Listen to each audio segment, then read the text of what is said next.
Patricia Mosca. I'm running for governor's council. I'm the only woman on the ballot, if you forget my name, and I'm the last one, so don't get tired. Go all the way down to number 5, past those guys.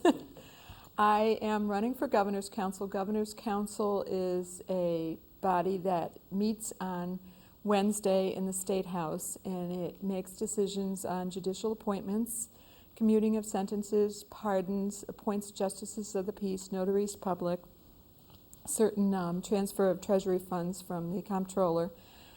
Basically, the judicial appointment is what we stress. And my background is that I worked in a court as a probation officer. So my office was in the courthouse. I was in the courtroom every day. I was before a judge, formally, informally, asking for whatever I may need for my probationer, whether it be an increase in sentence, a lightening of the probation terms, or that the person wasn't eligible for probation, really needed to be incarcerated or put in rehab. And there's only 2 states that have it, Massachusetts and New Hampshire. Some states actually elect their judges, which to me is a very bad idea because elections are elections. Not that I'm campaigning, so I hate to say it's bad, but it's true. A lot of it is money. I don't have a lot of money in my campaign, and I didn't feel like I wanted to ask for it because there's so many important races out there right now. And although this is important, money only goes so far in this economy. And I felt like if I got to know people and got out there and they knew my background, that I'd be secure and that they would want to vote for me, I hope. There's a few things about the position. Number one, a judge is so important. It affects everyone whether they know it or not. If you let out someone that is guilty, it's a threat to the community. If you incarcerate someone, it's a big expense for someone who may be innocent, and who knows what you do to their life. So it really does affect us every day of our life, even if we're not defendants or plaintiffs. And you know, a judge is a person, but needs to get in there, know the law, and also be able to see the circumstance, the person, and make decisions that are important, not based on the judge's ego or strictly by the letter of the law. Sometimes you need to look at many points, and so we need to look at the judges. They are lifetime appointments, which can be a good and bad thing, because some judges are good, and it's nice to have them for a lifetime, and some judges you would like to see leave. My idea would be to have a review of judges every 10 years or so. Really, the Governor's Council is called an advice and consent council. And I'm an honest person. I'm not going to tell you that I can go out and say, I want this judge, I want that judge. When there's an opening, it's posted at the bar. The applications are looked at blindly, without any information on the name or anything, just the qualifications.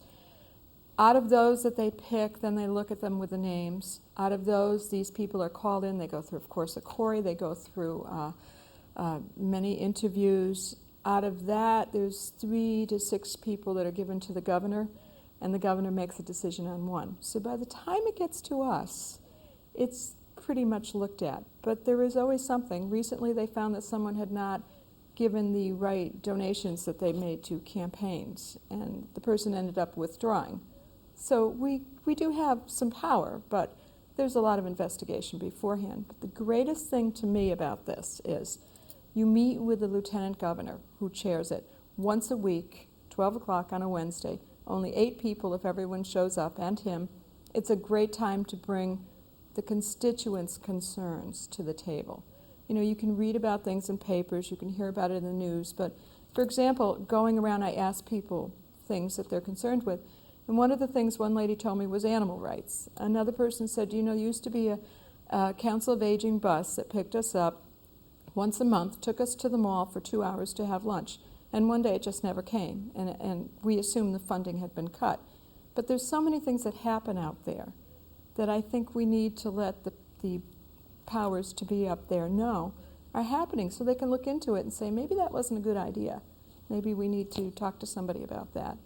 And you know, I've been out as state committee person in Senate President Murray's district. I go out to people, and I'm very active. I've been 4-H leader, Girl Scout leader. I've done all that. I'm on the state committee, the Democratic committee, and I'm the Bournetown chair. So I go out and I ask people, and I try to see what's going on in the community. I'm retired, so I have the time to do that. And then I go up to the State House and bring those concerns. So I'd like to do the same thing with this position. And I have been out in the areas. Unfortunately, when you campaign, they don't let you sit in public buildings, but I've gone to Newport Creameries and McDonald's, and I've tried to get it in the paper so that people could come and talk to me. And this is how I've learned these things. Phone number I have Facebook. I did not buy a website, but I thought Facebook was good because they can talk to me and I can talk to them. We'll get that address on the screen. Any closing comments? No, just that I'm the only woman on the ballot, and I have the experience, I have the age, I have the life experience, the education, and I hope you will consider me. I humbly ask for your vote next Tuesday, September 14th. I have 4 opponents, and I would love to take this position and do what I can for you and with it for the whole district. Thank you.